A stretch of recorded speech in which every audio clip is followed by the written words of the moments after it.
Hello मित्रों, स्वागत है आप सभी का व्यास जी एस्ट्रोलॉजी में। आज हम देखने वाले हैं, हम इस योगों के बारे में चर्चा करने वाले हैं जिससे संतान की प्राप्ति होती है। कुछ ऐसे रूल ज्योतिष शास्त्र में बताए गए हैं कि यदि ये होगा तो इस समय पर आपको संतान की प्राप्ति हो सकती है। स्पेसिफिकली ये वीडियो उन लोगों के लिए है जिनके जीवन में अभी संतान से जुड़ी समस्याएं चल रही है और उनके जीवन में अभी ये प्रश्न है कि संतान कब होगा और उसका योग कब है। अब यहाँ पर हम डिस्कस करेंगे। आप स्वयं ही अपने द्वारा, अपने खुद के द्वारा अपनी होरोस्कोप देख सकते हो और इसके लिए आप ये वीडियो देख लेंगे, किसी की सहायता की जरूरत नहीं पड़ेगी। अगर आपकी कुंडली में ऐसे योग जो यहाँ पर मैं बताऊंगा, ऐसे योग अभी आ रहे हैं या आने वाले हैं, तो उस समय में संतान के अच्छे योग बनते हैं ऐसा मान के आपको चलना है और उस समय में प्लान करना है। यहाँ पर जो समय दिखाया जाएगा या यहाँ पर जो योग दिखाए जाएंगे वह संतान प्लानिंग के है। यानी कि उस समय में सहवास करने से संतान की प्राप्ति हो सकती है। संतान क्या है? तो संतान है विवाह का लाभ। मतलब विवाह से ही संतान होता है, वैवाहिक जीवन में जाए और उसके बाद विवाह से लाभ क्या होगा? तो संतान। इसीलिए सेवंथ हाउस जो होता है वो वैवाहिक जीवन के लिए होता है और सेवन से इलेवेंथ यानी फिफ्थ हाउस, कोई भी हाउस का इलेवेंथ हाउस जो होता है वह उसका लाभ होता है। जैसे कि व्यापार में लाभ कब होता होगा, ये देखने के लिए हम दसम भाव से इलेवेंथ हाउस देखते हैं, जिसे हम आठवां भाव कहते हैं, अष्टम भाव। इसी प्रकार यदि संतान से लाभ प्राप्त करना है, संतान होने के योग, यहाँ पर समय, योग यानी समय कब होगा संतान, और कौन से संतान की बात हो रही है? तो यहाँ पर जो योगों के बारे में चर्चा होगी वह पुत्र संतान की बात होगी। ठीक है, पुत्र संतान कब होगा उसके बारे में बात होगी। ज्योतिष शास्त्र के कुछ सूत्र है जो यहां पर मैं आपको दिखाऊंगा और एक्सप्लेन भी करूंगा। ये सूत्र आपको आपकी जन्म कुंडली में लगाकर देखने हैं और ये फीमेल की जन्म कुंडली में अगर लगाया जाए तो सबसे अच्छा है। अब विवाह से कई बार ऐसा होता है कि विवाह के 1 साल हो गए, 2 साल हो गए, 3 साल हो गए, 5 से ज्यादा साल हो गए, लेकिन फिर भी संतान का सुख नहीं है। ना होने के कारण बहुत होते हैं, लेकिन उस विषय पर मैं चर्चा नहीं करूंगा। मैं चर्चा करूंगा कि कब होने के चांसेस है, उसका राइट टाइम कौन सा है। और इसके बारे में आप यहाँ पर इस वीडियो में जानेंगे, तो वीडियो पर बने रहिए और वीडियो पसंद आए तो उसे लाइक करें। यदि आपकी कोई फैमिली में ऐसा है जो अभी संतान ना होने के कारण बहुत ही समस्याओं से जूझ रहा है या फिर बहुत उपाय कर लेने के बाद भी कोई रिजल्ट नहीं मिल रहा है, तो ये वीडियो उनको भी शेयर कर सकते हो। सबसे पहले ये वीडियो देखते समय आपको आपकी जन्म कुंडली ओपन करके रखनी है। जन्म कुंडली यदि आपके पास कंप्यूटराइज है तो बहुत ही अच्छा है, जैसे कि इस तरह जिसमें दशाएं है, कुंडली यहाँ पर दी गई है। ये मेरे एक क्लाइंट की कुंडली है जो मैंने ऐसे ही आपको दिखाने के लिए यहाँ पर ओपन कर दी है। तो ऐसी कुंडली मिल जाए जहां पर दशाओं का भी सब दिखाया गया हो, एक्सप्लेन किया गया हो, अंतरदशा, प्रत्यंतर दशा। ठीक है, ये सारी चीजें उसमें है। तो वहां से हम देख सकते हैं कि भाई आप यहाँ पर जो मैं सूत्र दूंगा वह सूत्र वहां पर लागू हो जाएंगे। तो आइए शुरू करते हैं और बने रहिए हमारे वीडियो के साथ। और कई मित्रों के प्रश्न होते हैं कि भाई आपसे कंसल्टेशन लेना हो तो उसके लिए क्या प्रोसेस है। अंत में, इस वीडियो के अंत में मैं आपको प्रोसेस तो बता ही दूंगा, लेकिन ये जो वेबसाइट आपको ऊपर दिखाई दे रही है, आप इस वेबसाइट पर जाकर भी हमसे कंसल्ट कर सकते हो।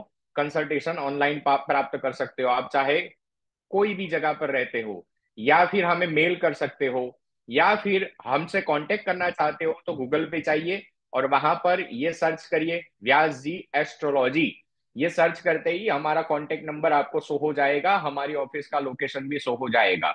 यदि आप ऑफलाइन कंसल्टेशन लेना चाहते हो तो अहमदाबाद में और आनंद में हमारी ऑफिस है, वहां पर आकर हमसे रूबरू में मुलाकात कर सकते हो। तो आइए समय न गवाते हुए शुरू करते हैं। तो सबसे पहले यहां पर कुछ सूत्र दिए हुए हैं। अब एक एक सूत्र को यहां पर मैं ओपन करूंगा। सबसे पहला सूत्र क्या है, आप खुद पढ़िए और देखते रहिए कि ये कैसे योग बनता है। जैसे कि पंचमेश या चंद्र से पंचमेश या गुरु से पंचमेश की दशा, अंतरदशा में पुत्र उत्पत्ति संभव है। यानी कि ये जो टाइम है, ये टाइम हम आगे देखेंगे। इस टाइम में यदि आप समागम करते हो, संतान के लिए समागम करते हो, तो उस टाइम पर ये संभव है कि आपका पुत्र संतान प्राप्त हो, यानी कि आपको संतान की प्राप्ति हो। अब इसे डिकोड कैसे करेंगे? तो यहां पर पंचमेश सबसे पहले आया है, पंचमेश। देखिए, पंचमेश, तो पंचमेश क्या होता है? पंचमेश या चंद्र से पंचमेश या गुरु से पंचमेश की अंतरदशा और दशा हो। तो आइए देखते हैं। अब यहां पर आप जब कुंडली ओपन करोगे तो ऐसी कुंडली होगी। अब यहां पर सबसे पहले हमें पंचम भाव देखना है कि पंचम भाव कौन सा है। ठीक है, तो जिस मित्रों को ज्योतिष में थोड़ी बहुत समझ है वो समझ ही जाएंगे, लेकिन जिनको अभी समझ नहीं है, प्रारंभिक समझ नहीं है, तो उनके लिए मैं बता देता हूं कि ये जो हाउस है, ये आपका पंचम भाव हुआ। यहां पर कोई सा भी नंबर लिखा हो आपकी कुंडली में, ये 5 नंबर तभी लिखा होगा जब मेष राशि का लग्न आता है। यानी कि यहां पर 1 लिखा है तो ही यहां पर 5 होगा, अपितु यहां पर कोई भी नंबर लिखा हो सकता है।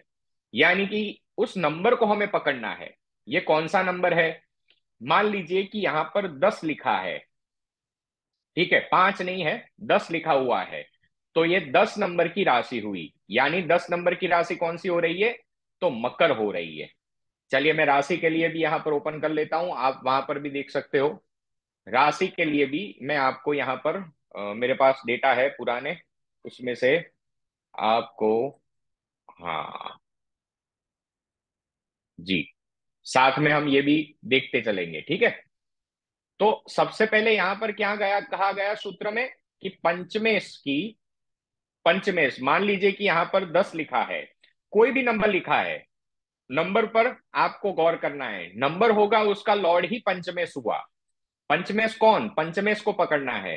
तो मान लीजिए यहां पर 9 नंबर लिखा है या 10 नंबर लिखा है, वॉट एवर, यहां पर कोई सा भी नंबर लिखा है, उस नंबर को आप पकड़िए। 9 है, 10 है, 11 है, 12 है, ठीक है, या फिर 3 है। लेकिन अब हम यहाँ पर एग्जाम्पल के लिए सिर्फ यहाँ पर 10 नंबर को लेकर चलेंगे। 10 नंबर, ठीक है, 10 नंबर यहाँ पर लिखा है और 10 नंबर की राशि को हमें देखना है सबसे पहले। तो राशि हम कैसे देखेंगे? वैसे मुझे तो बताइए, लेकिन आपको देखना हो तो आप ऑनलाइन भी देख सकते हो। 10 राशि क्रमांक से, तो 10 नंबर की राशि कौन सी हुई? 10 नंबर की राशि हुई मकर, उसका लॉर्ड है शनि।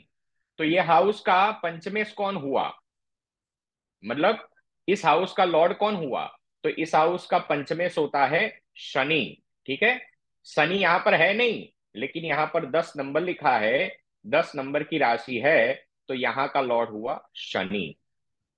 सूत्र नंबर 2, कि चंद्र से पंचमेश। अब मान लीजिए मैं यहां एग्जाम्पल के लिए ड्रॉ कर रहा हूं कि आपकी कुंडली में चंद्र यहां पर है, चंद्र यहां पर है, ठीक है, और गुरु यहां पर है, गुरु, ठीक है, चंद्र यहां पर है, गुरु यहां पर है। अब चंद्र से पंचमेश, तो 5 हाउस गिनना है, यहां से चंद्र जहां पर है वहां से 5 हाउस गिनिए। ये हुआ 1, 2, 3, 4 और 5, मतलब कि ये हाउस, और यहां से 5वां हाउस ये हुआ। ठीक है, तो यहां पर निष्कर्ष क्या निकल के आया? पहला सूत्र ये था कि पंचमेश की दशा या अंतरदशा आए, मतलब कि शनि की यदि अंतरदशा आए। अब ये आपकी जन्म कुंडली में ही लिखा होगा अंतरदशा, या शनि की दशा आए, दशा आए, या प्रत्यंतर दशा आए, शा, ठीक है, तब आपको संतान के लिए जाना चाहिए। तो क्या होगा? तो पुत्र संतान होने के चांसेस बढ़ जाते हैं। अब किसी के जीवन में 2 लड़की है और उनको चाहिए कि भाई पुत्र एक होना चाहिए।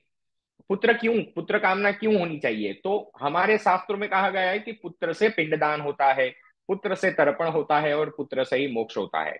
ये विवाह का हाउस है सप्तम, और यहां से आप 11 गिनेंगे तो ये पुत्र हाउस हुआ। विवाह से लाभ क्या, तो पुत्र की प्राप्ति।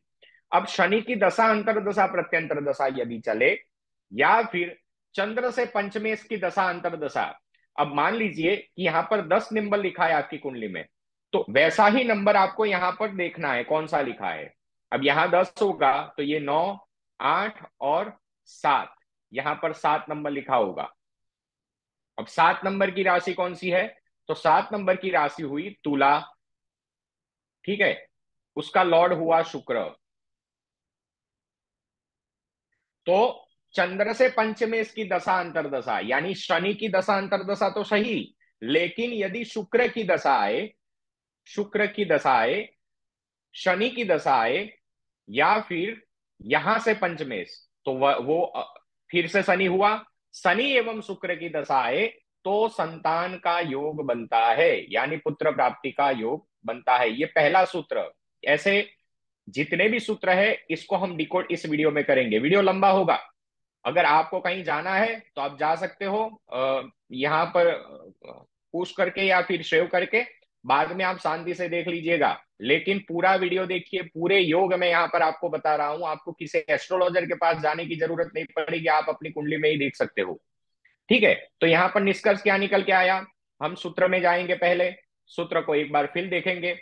पंचमेश या चंद्र से पंचमेश या गुरु से पंचमेश की दशा अंतर दशा में पुत्र उत्पत्ति संभव है। तो हमने देखा कि यहाँ पर 10 नंबर यदि लिखा है पंचम हाउस में, तो 10 नंबर यानी कि शनि की अगर दशा हो, या फिर चंद्र यहां पर है, सेकंड हाउस चंद्र से पंचमेश ये होता है, शुक्र की दशा हो या फिर शनि की दशा हो, यानी पंचमेश, गुरु से पंचमेश और चंद्र से पंचमेश की दशा अंतरदशा हो। दशा अंतरदशा कैसे देखेंगे, तो आपकी कुंडली होगी, वहां पर यदि प्रिंट आउट है तो वहां पर इस कोष्टक में चले जाइए जहां पर विषोत्तरी, अष्टोत्तरी और विषोत्तरी दोनों दशाएं होती है, लेकिन यहाँ पर विषोत्तरी दशा की बात हो रही है। यदि विषोत्तरी दशा है तो वहां पर आप चले जाइए और वहां पर देख लीजिए कि कहां पर अष्टोत्तरी विषोत्तरी दशा में आपके पंचमेश, चंद्र से पंचमेश एवं गुरु से पंचमेश की दशाएं आ रही है।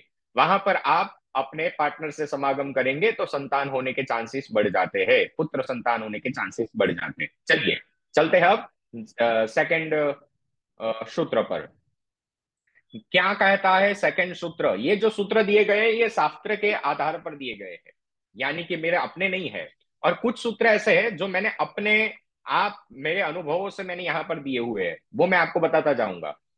सेकंड सूत्र क्या है, गुरु महादशा में बुध की अंतरदशा या बुध महादशा में गुरु की अंतरदशा पुत्र संतान प्राप्त करवाती है।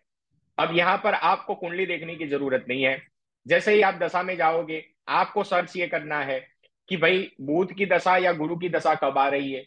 अब यहां पर आप देखेंगे कि ये जो जातिका है इनमें बुध की दशा अभी चल रही है, 2029 तक चल रही है। ठीक है, और इसकी अंतरदशा में क्या कहा गया, गुरु की अंतरदशा। अब देखिए गुरु की अंतरदशा भी शुरू होने वाली है, यानी कि अभी इस जातिका के जीवन में संतान नहीं है यदि, तो ये जो गुरु की दशा है यानी 3-5-2024 से 9-8-2026 के बीच पुत्र संतान की प्राप्ति हो सकती है। तो दशा अंतरदशा पर से भी आप देख सकते हो। यदि बुध की दशा है, मान लीजिए गुरु की दशा है और उसमें बुध की अंतरदशा है, ये गुरु की अंतरदशा है लेकिन बुध की गुरु में या गुरु की बुध में दशा अंतरदशा आती है, तो पुत्र संतान होने के चांसेस बढ़ जाते हैं। ये भी आप अपनी जन्म कुंडली में देख सकते हो, लेकिन उससे पहले पंचम भाव देखना बहुत जरूरी है। पंचम भाव और पंचमेश आपका कैसी स्थिति में है, कौन सी स्थिति में, ये भी आप देख लीजिएगा जरूर। सेकंड नेक्स्ट सूत्र पर हम चलते हैं कि अगला सूत्र क्या कहता है। गुरु की दशा एवं अंतरदशा भी पुत्र संतान देती है, वैसे ही जैसे गुरु की दशा एवं अंतरदशा। अब मान लीजिए कि जब गुरु की दशा, किसी भी ग्रह की दशा चलती है तो उससे पहले दशा के समय ही उसकी अंतरदशा आ जाती है। जैसे कि आप यहाँ पर देखेंगे बुध की दशा चल रही है, तो पहली दशा जो अंतरदशा होगी वो बुध की होगी। वैसे इस जातिका के जीवन में गुरु की दशा अंत में आ रही है, यानी पिछले जन्म में ये गुरु की दशा भोग कर आए हैं, तो गुरु की दशा में अंतरदशा जब होगी तब पुत्र की प्राप्ति होगी, यानी गुरु की दशा और अंतरदशा वो भी संतान प्राप्त करवा सकती है। अब दशा अंतरदशा और प्रत्यंतर दशा, मान लीजिए कि नजदीक में आपके जीवन में कोई गुरु की दशा नहीं आ रही है, लेकिन अंतरदशा में गुरु की प्रत्यंतर दशा है। जैसे कि इस जातिका के जीवन में देखा जाए तो अभी के समय में गुरु की दशा भी चलेगी, क्षमा करे, बुध की दशा चलेगी, उसमें गुरु की अंतरदशा चलेगी और उसमें प्रत्यंतर दशा चलेगी। तो ये कह सकते हैं कि ये जो समय है ये बहुत ही उचित समय है संतान के लिए, संतान सुख के लिए। इस समय में हो सकता है, इस सूत्र सूत्र के आधार पर हो सकता है, बहुत ज्यादा चांसेस है कि पुत्र संतान की प्राप्ति हो। ठीक है, तो दशांतर दशा में यदि ना आए तो आपको प्रत्यंतर दशा भी देखनी चाहिए। प्रत्यंतर दशा यानी माइनर दशा होती है, तो इस दशा में क्या करना चाहिए, समागम करना चाहिए आपके पार्टनर के द्वारा, आपके द्वारा बेबी प्लान इस टाइम पर किया जाए, एग्जैक्ट टाइम पर, तो पुत्र संतान के चांसेस ज्यादा बन जाते हैं। सूत्र नंबर 4 क्या कहा गया है, जन्म लग्नेश यदि गोचर समय काल के प्रभाव से पंचमेश के साथ आवे या उच्च राशि में आवे या अपनी स्वराशि में आवे या पंचम स्थान में गोचर करे या पंचमेश जिस राशि में हो उस राशि में आवे तो संतान का जन्म होता है। उस समय में यदि आप समागम करते हो तो सबसे अच्छा पुत्र आपको प्राप्त होता है।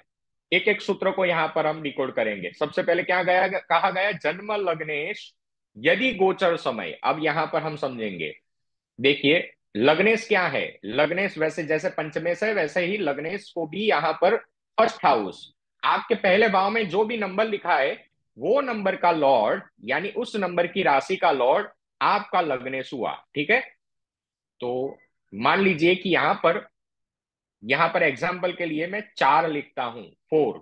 ठीक है, तो 4 नंबर की राशि कौन सी हुई, कर्क, और उसका लॉर्ड हुआ चंद्रमा। ठीक है, सबसे शीघ्र चलने वाले, गोचर करने वाले ग्रह हुए।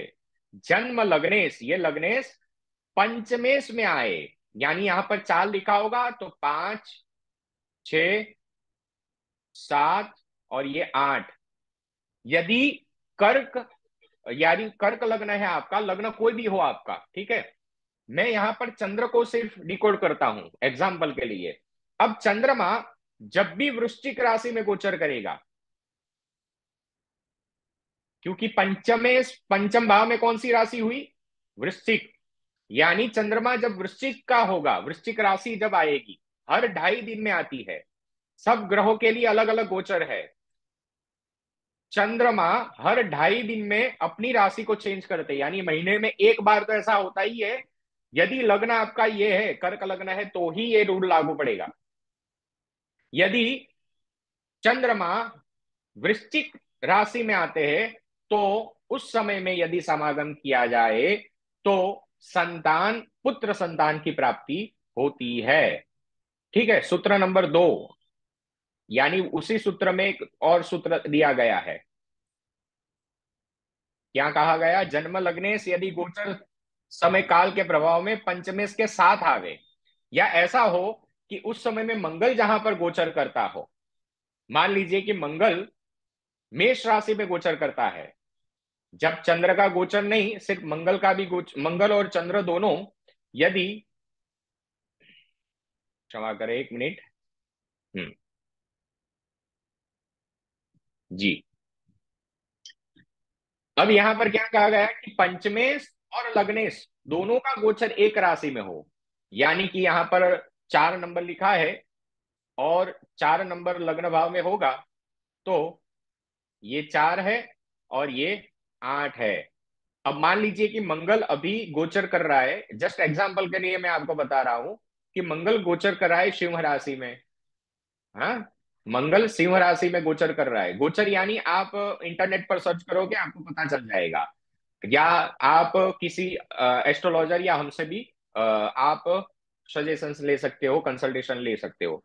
सिंह राशि में मंगल है, अब उसी समय में यहां पर सिंह राशि में ही चंद्र आता है, यानी चंद्र का गोचर, लग्नेश का गोचर और पंचमेश का गोचर सेम राशि में हो रहा है। उस समय में यदि समागम किया जाए तो पुत्र संतान होने के चांसेस बढ़ जाते हैं। ठीक है, अगला सूत्र, या उच्च राशि में आवे, या अपनी रास्वा राशि में आए, या पंचम स्थान में गोचर करे। ये पंचम वाला हमने समझ लिया। उच्च और नीच राशि क्या होती है, तो प्रत्येक ग्रह की उच्च और नीच राशि होती है। बात किसकी हो रही है, लग्नेश की हो रही है, ठीक है, लग्नेश की हो रही है। तो पहले भाव का जो लॉर्ड है हम उसको ही देखेंगे। अब यहां पर मैंने लग्न दिया है कर्क राशि का, कर्क राशि का, कर्क की उच्च राशि कौन सी हुई, तो उच्च राशि हुई वृषभ। यदि कर्क वृष राशि में गोचर करे तो पुत्र संतान की प्राप्ति संभव होती है उस समय में, यदि आप समागम करो तो। या फिर स्वराशि यानी कर्क राशि में ही चंद्रमा गोचर करे, इस राशि का लॉर्ड अपनी ही राशि में गोचर करे, तो उस समय में समागम करने से, उस टाइम पर समागम करने से संभव है कि आपको पुत्र संतान की प्राप्ति हो। या पंचमेश जिस राशि में हो उस राशि में आवे तो संतान जन्म का समय बनता है। अब मान लीजिए कि पंचमेश हमने यहां पर 8 नंबर लिखा है, होल्ड ऑन, हाँ यहां पर 8 नंबर है, ठीक है। और मंगल इस हाउस का लॉर्ड, आपकी कुंडली में कोई अलग नंबर लिखा होगा, उस नंबर का लॉर्ड हमें पकड़ना है। तो यहां का लॉर्ड हुआ मंगल। अब मंगल मान लीजिए कि यहां पर विराजमान है, ठीक है। अब यहां पर 8 नंबर लिखा है, तो यहां पर कौन सा नंबर आएगा, 2 नंबर आएगा। 2, 3 और 4, 2 नंबर, यानी कि चंद्र जब वृषभ राशि में हो, ये ऐसा योग हुआ कि चंद्र उच्च का भी हुआ, यानी लग्नेश, लग्नेश आपका वृषभ राशि में, चंद्र को नहीं पकड़ना है हमें, लग्नेश को पकड़ना है।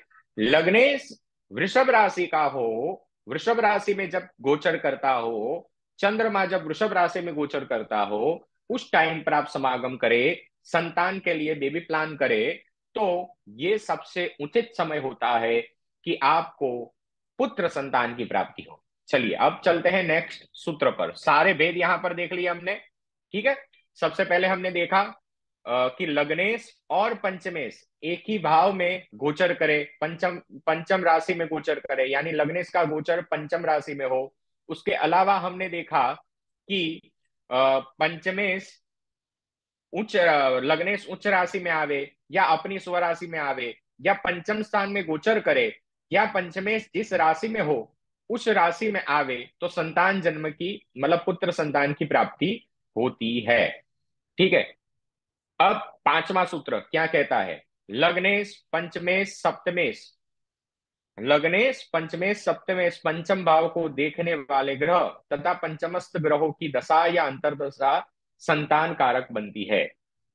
यहाँ पर 3 भाव को देखना है हमें सबसे पहले, लग्नेश पंचमेश और सप्तमेश।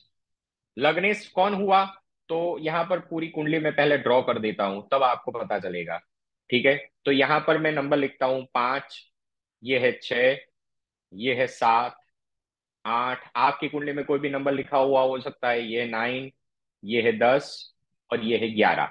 यहां तक ही हमें लिखना है, क्योंकि यहां तक ही हमें समझना है। अब सबसे पहले बात हो रही है लग्नेश की, तो लग्नेश यहाँ 5 नंबर लिखा है, कौन हुआ, तो वो हुआ सूर्य, ठीक है। पंचमेश कौन हुआ, 9 नंबर यहाँ पर लिखा है, 9 नंबर की राशि हुई धन, धन का ऑनर लॉर्ड हुआ गुरु, ठीक है। और यहां पर सप्तमेश की भी बात हो रही है, सप्तमेश यानी कि शनि, ठीक है। तो ये 3 ग्रहों की दशा, अंतरदशा या प्रत्यंतर दशा, और क्या कहा गया है, देखते हैं। आपकी कुंडली में ये 3 भाव देखने हैं, लग्नेश पंचमेश सप्तमेश, या पंचम भाव को देखने वाले ग्रह। अब पंचम भाव को देखने वाले ग्रह कौन से हुए, तो वैसे कोई भी ग्रह यदि यहां पर बैठा है, कोई भी ग्रह हो, मैं ड्रॉ कर देता हूं, कोई भी ग्रह यदि यहां पर बैठा है, ठीक है, मतलब यहां से पंचम भाव को देख रहा है, या फिर मान लीजिए कि गुरु यहां पर है, गुरु, क्योंकि गुरु की 3 दृष्टि होती है ना, 1, 2, 3, 4, 5, पहले 5वीं दृष्टि, या फिर शनि यहां पर है, शनि की भी 3 दृष्टि होती है, 1, 2, 3, ठीक है, या फिर मंगल यहां पर है, ठीक है, मंगल की चौथी दृष्टि, 1, 2, 3, 4।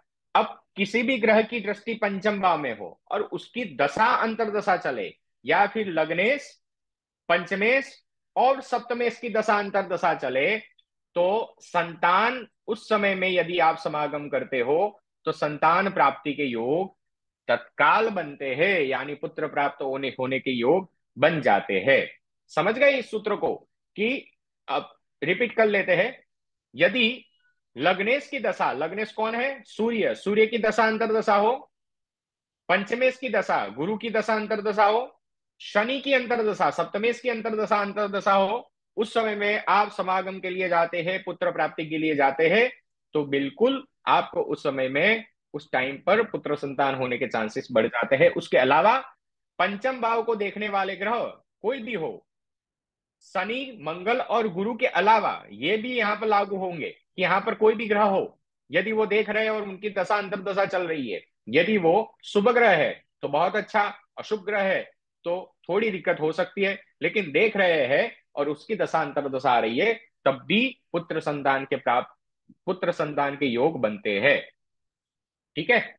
मतलब कि उस टाइम पर, जो टाइम जब दशा आए उस टाइम पर आपको अपने पार्टनर के साथ समागम करना चाहिए, और समागम से ही आने वाले भविष्य में आपको संतान की प्राप्ति होगी।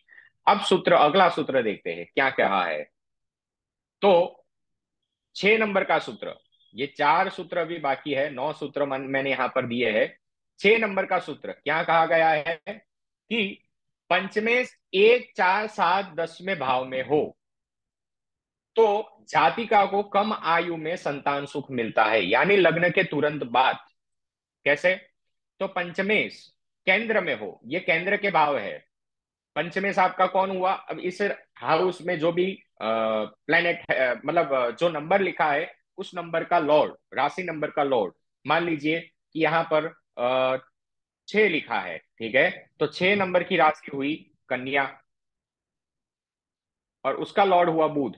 अब बुध मान लीजिए यहाँ पर है और शुभ ग्रह के साथ में है, यहां पर है पहले चौथे भाव में, 7वें भाव में और 10वें भाव में। यदि यहां पर है तो हो सकता है कि विवाह से तुरंत ही, विवाह के बाद तुरंत ही उसे पुत्र संतान की प्राप्ति होगी। ये नंबर जो लिखा है उस नंबर का लॉर्ड कहा गया है पंचमेश, पहले में हो, चौथे में हो, 7वें में हो और 10वें में हो, यानी केंद्र के कोई भी भाव में हो, तो संतान विवाह से तुरंत बाद ही उसको पुत्र संतान की प्राप्ति हो जाती है। मैंने यहाँ एग्जाम्पल के लिए बुध लिखा है। ठीक है? अगला सूत्र, उसी सूत्र में क्या है, एक और भी बात कही हुई है। 2 5 8 11 में हो तो युवा अवस्था में, यानी कि शादी के थोड़े समय के बाद, युवा यंग एज में उसको संतान की प्राप्ति होती है। 2 5 8 11 हाउस नंबर 2, देखिए हाउस नंबर सेम रहते हैं। ठीक है? ये पहला हाउस है तो पहला ही रहेगा, भले यहाँ कौन कोई सा भी नंबर लिखा हो। 2 5, और कौन से हाउस गए हैं, 8 10। ठीक है? 2 5 8 और 11, क्षमा करें, 2 5 8, ये वाला, हाँ, ये वाला 8वां हाउस हुआ, और 11। अब मान लीजिए पंचमेश, ये राशि नंबर नहीं है, ये हाउस नंबर है। ठीक है? लेकिन यहाँ पर मैं ले लेता हूं 2 नंबर। ठीक है? 2 नंबर की राशि कौन सी हुई? वृषभ, वृषभ का लॉर्ड हुआ शुक्र, तो मान लीजिए कि शुक्र यहाँ पर है, पंचमेश यहाँ पर है, पंचमेश यहाँ पर है, शुक्र यानी स्वगुरु ही है। ठीक है? अपने ही हाउस में है, या यहाँ पर है तो युवा अवस्था में, या यहाँ पर है। ठीक है? युवा अवस्था में संतान की प्राप्ति होती है। अब यहाँ पर 1 नंबर या 8 नंबर लिखा है तो बहुत ही अच्छा है, क्योंकि 1 नंबर और 8 नंबर से क्या होगा कि राशि नंबर 1 है तो मंगल आएगा, मंगल यहाँ पर होगा तो मंगल से दृष्ट होगा, पंचम भाव यहाँ पे होगा तो भी दृष्ट होगा, और यहाँ पर होगा तो भी अच्छा है। तो आप देखिए आपकी कुंडली में कि यहाँ पर कौन सा नंबर लिखा है। जो नंबर लिखा है उसको हम उस नंबर का, मतलब उस हाउस का लॉर्ड कहते हैं, लग्नेश, पंचमेश, दशमेश, अष्टमेश। तो ये क्या है, तो उस नंबर में जो लिखा है नंबर, राशि नंबर है, उसका लॉर्ड है। और वैसे ही पंचमेश यदि 3 6 9 12 में हो तो वृद्धावस्था में, यानी दिक्कत जरूर आती है। 3 6 9 12, यानी कि पंचमेश कौन से हाउस में, तो तीसरे हाउस में, इस हाउस का लॉर्ड यहां पर हो यहां पर हो, 9वें भाव में यहां पर हो, और यहां पर हो, यदि इस हाउस में हो पंचमेश, तो दिक्कतें आती है, संतान होने में डिले होता है। ठीक है। अगला सूत्र, कई मित्र हमसे पूछते हैं कि आपसे कंसल्टेशन लेना हो तो उसकी क्या प्रोसेस है, क्या फीस है, वो भी मैं आपको बताऊंगा लास्ट में, वीडियो के अंत में। अब दो तीन सूत्र बचे बचे हैं, उनको हम पहले देख लेते हैं, बाद में मैं आपको अपना कंसल्टेशन का की डिटेल भी मैं दूंगा। 7 नंबर का सूत्र, जन्माक्षर में यदि गोचर का गुरु 5, 7, 9वें स्थान में आवे तब संतान लाभ मिलता है। अब रिसेंट टाइम की हम बात करेंगे, अभी आज की डेट में 1/11/2023 6:29 अभी गुरु कहां पर गोचर कर रहा है, या आप इंटरनेट पर सर्च कर सकते हो, अन्यथा मैं तो यहां पर आपको बता ही दूंगा कि मीन राशि में गुरु गोचर कर रहा है। ठीक है। क्या कहा गया है कि जन्माक्षर में यदि गोचर का गुरु 5वें, 7वें, 9वें स्थान में आवे तब संतान का लाभ मिलता है, मतलब उस टाइम पर यदि समागम किया जाए या संतान मतलब बेबी प्लान किया जाए तो पुत्र संतान की प्राप्ति होती है। 3 भाव को याद रखना है, 5, 7, 9 ये संतान के लिए ही बताए गए हैं। 5वां भाव वो पहला संतान है आपका, आपके जीवन में पहली संतान होगी या नहीं होगी, ये 5वें भाव से देखा जाता है। दूसरी संतान के लिए 7वें भाव से, और तीसरी संतान के लिए यदि आप प्लान कर रहे हो तो 9वें भाव से देखा जाता है। यदि गुरु अभी गोचर कर रहा है मीन राशि में, ठीक है, तो मीन राशि में जब गोचर करता है तब कहां पर आता है, मतलब आपका लग्न कौन सा होना चाहिए। तो यहां पर यदि 12 नंबर लिखा है तो मान लीजिए कि आपके पंचम भाव में अभी अभी गुरु गोचर कर रहा है। यहां पर 12 लिखा है तो गोचर कर रहा है, और यहां पर 12 लिखा है तो गोचर कर रहा है। माने कि गुरु का गोचर जब भी इस हाउस से होगा, यहां से होगा, बैठा नहीं है, गोचर। ठीक है, गोचर की बात हो रही है। अब गोचर क्या होता है, इसके लिए यदि आप चाहते हो तो हम आपके लिए वीडियो बना देंगे। गोचर यानी करंट टाइम में ग्रह कहाँ कौन सी राशि में चल रहे हैं। अभी करंट टाइम में गुरु मीन राशि में चल रहा है, इसीलिए मैंने यहाँ पर करंट टाइम का, प्रेजेंट टाइम का अभी एग्जाम्पल लिया।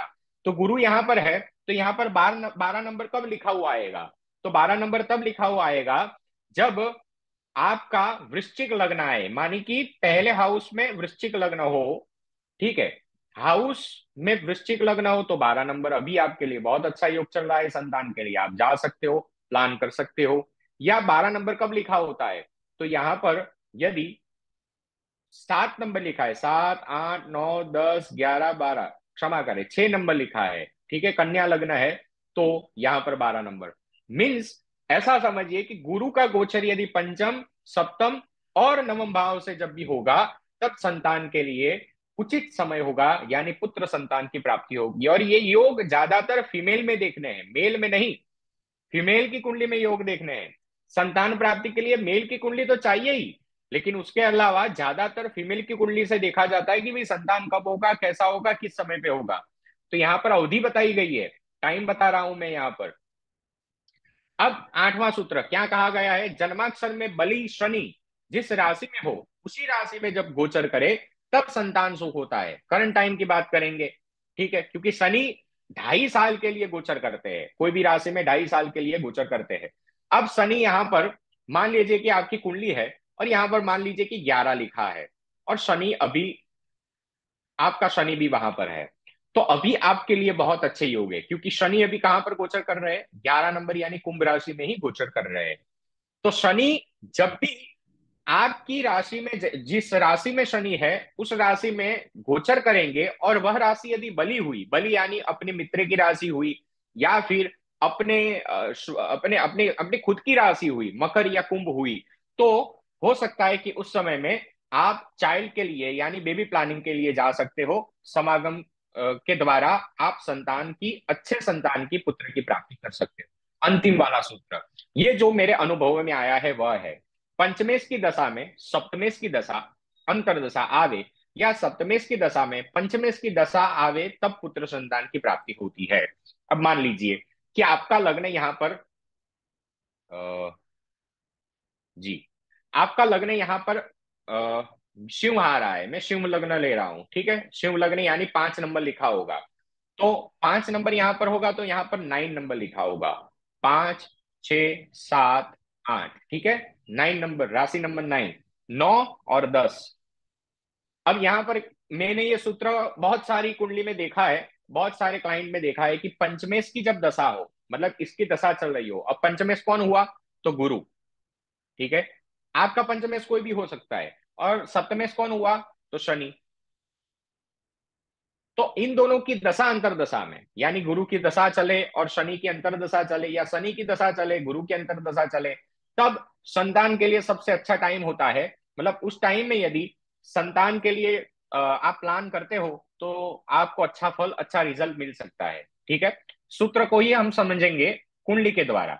मान लीजिए कि आपकी कुंडली है, मैं यहाँ पर अपने क्लाइंट की कुंडली ओपन कर देता हूं।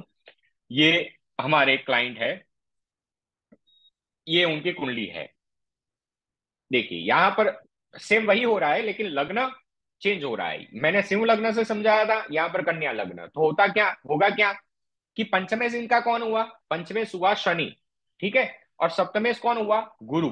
अब गुरु एवं शनि की दशा अंतरदशा जब आए, तब संतान के अच्छे योग बनते हैं। अब यहां पर हम देखेंगे कि फिलहाल में गुरु की दशा में जब शनि की अंतरदशा है, प्रत्यंतर दशा है, अभी फिलहाल में गुरु की कोई दशा नहीं चल रही है और शनि की भी नहीं चल रही, बुध की दशा चल रही है। तो प्रत्यंतर दशा में हम चलेंगे। अब प्रत्यंतर दशा में, जी, ये है प्रत्यंतर दशा यानी माइनर दशा। तो माइनर दशा में हम देखेंगे तो यहां पर गुरु की दशा में शनि की अंतरदशा, ये देख रहे हो ये सप्तमेश की दशा चल रही है, मतलब सप्तम हाउस लॉर्ड की दशा चल रही है ये। और उसी समय में गुरु की भी अंतरदशा है। तो ये टाइम है, मैंने पहले भी बोला, उचित टाइम होगा इनके लिए, संतान के लिए। या फिर उसके बाद में शनि की अंतरदशा चल रही है, तो शनि की अंतरदशा में गुरु की प्रत्यंतर दशा, यानी कि वो टाइम नहीं रहा तो ये वाला जो टाइम है, ये टाइम पीरियड उनके लिए, संतान के लिए सबसे उचित होगा। तो यहां पर हमने देखा कि कुछ सूत्र जो मैंने यहाँ पर रखे थे, ज्योतिषीय सूत्र, कि संतान कब होगा, उसका टाइम कैसे सिलेक्ट किया जाता है या फिर तय किया जाता है जन्म कुंडली के द्वारा। देखिए, योग जब बनते हैं ना, तब आप चाहो ना चाहो उस समय में वह चीज हो ही जाती है। अब यहाँ पर ये 9 सूत्र है, इसको आप सेव कर सकते हो, स्क्रीनशॉट ले सकते हो, और जब भी चाहो तब आप आपकी कुंडली में देख सकते हो। अब हमसे परामर्श लेने के लिए क्या है प्रोसेस, तो यहाँ पर देखिए, ये कंसल्टेशन चार्ज है हमारा। यहाँ पे अलग अलग प्रोसेस है, चार्जेस है। मान लीजिए कि 10 मिनट के लिए आपको कॉल कंसल्टेशन लेना है, तो उसके चार्जेस है 500 रुपये। फोन कॉल होगा, 1 क्वेश्चन आपके इसमें इंक्लूड है, और 1 हॉरोस्कोप, आपकी एक ही हॉरोस्कोप देखी जाएगी। यहाँ पर 30 मिनट का वीडियो कॉल सेशन इसी तरह जूम मीटिंग के द्वारा दिया जाएगा, आपको पूरा एक्सप्लेन किया जाएगा, 30 मिनट का वीडियो कॉल। दूसरा हमारे पास जो पैकेज है वो 60 मिनट वीडियो कॉल है, जिसमें जूम वीडियो कॉल, 5 क्वेश्चन और 2 हॉरोस्कोप, यानी 2 हॉरोस्कोप हम आपको यहाँ पर प्रोवाइड करेंगे, उसका फल कथन देंगे, रेमेडी भी देंगे, और कुंडली पूरी एक्सप्लेन करेंगे, और साथ में कुंडली पीडीएफ और हिंदी इंग्लिश में हम आपको देंगे, जिस भी लैंग्वेज में आप चाहते हो। और लास्ट में 120 मिनट वीडियो कॉल, जो कि जूम मीटिंग वीडियो कॉल रहेगा, अनलिमिटेड क्वेश्चंस रहेंगे, अनलिमिटेड होरोस्कोप रहेगा, रेमेडी रहेगी, कुंडली एक्सप्लेनेशन रहेगा, कुंडली पीडीएफ, हिंदी इंग्लिश और रिकॉर्डिंग, ये सारी चीजें इसमें आप पा सकते हो। कंसल्टेशन के लिए मैंने पहले ही प्रोसेस बताई, लेकिन फिर भी आप हमसे कंसल्टेशन पाना चाहते हो तो इस वेबसाइट पर जा सकते हो, हमें व्हाट्सअप कर सकते हो। आपको ये वीडियो कैसा लगा? देखिए, चार्ज हम इसीलिए लेते हैं, कई मित्र ऐसा सोचते हैं कि भी चार्ज क्यों? चार्ज हम, हमारा जो कीमती टाइम है वो आप पर खर्च करने के लिए चार्ज लेते हैं। बाकी ये जो विद्या है ये तो पूरी फ्री है। ठीक है, विद्या का कोई धन नहीं होता। तो हमारा जो टाइम है, क्योंकि आप कुंडली भेजेंगे उसके बाद हमारा थोड़ा रिसर्च चलेगा आपके क्वेश्चंस पर, 1 से 1.5 घंटे का रिसर्च होता है, उसके बाद में हम आपको कंसल्ट करेंगे। ठीक है, तो जब भी आप कंसल्टेशन लेना चाहो, आप हमसे ऑनलाइन जुड़ सकते हो, ऑफलाइन हमारी ऑफिस पर भी आ सकते हो। यहाँ पर आप गूगल पर सर्च करोगे व्यास जी एस्ट्रोलॉजी। आपको ये वीडियो कैसा लगा कमेंट जरूर करिए, आपके जो भी प्रश्न हो इस टॉपिक के रिलेटेड, तो आप यहाँ पर कमेंट भी कर सकते हो। यदि हमें समय मिला तो हम आपको जरूर आंसर करेंगे। आप सभी का धन्यवाद, बने रहिए, सब्सक्राइब करते रहिए। जय श्री कृष्ण, जय महादेव।